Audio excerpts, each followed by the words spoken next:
Now they must stand alone, without their father to guide them. And with their grandmother, Rajvati, crushed by grief. She tells us the election killed her son, Sushil Kumar. He was forced to attend election training.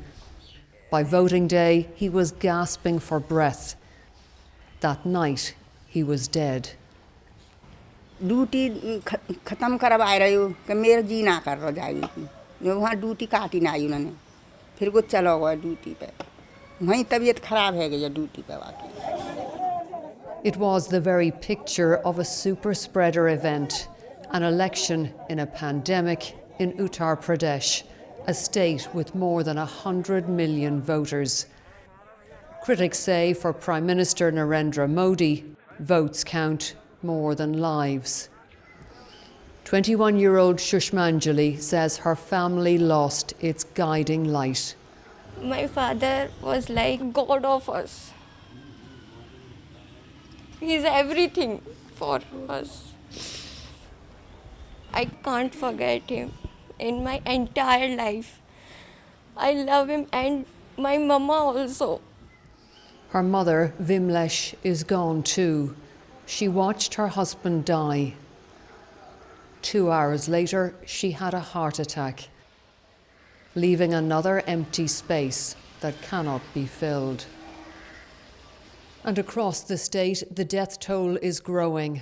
Lives not lost, relatives say, but squandered. The Primary Teachers Union claims 1,600 of its members died because of election duty. Well, we've just arrived at another house where another family is in mourning. The teacher who lived here became ill when he had to go for training before polling day.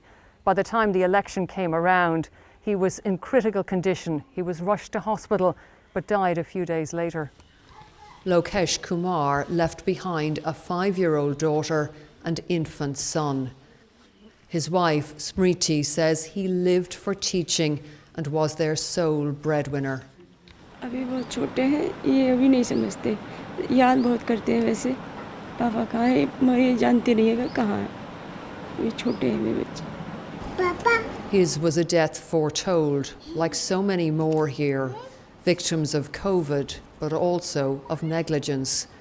The Teachers' Union tried hard to get the election postponed, but in the end it was powerless, like its members. Orla Guerin, BBC News, Uttar Pradesh, India.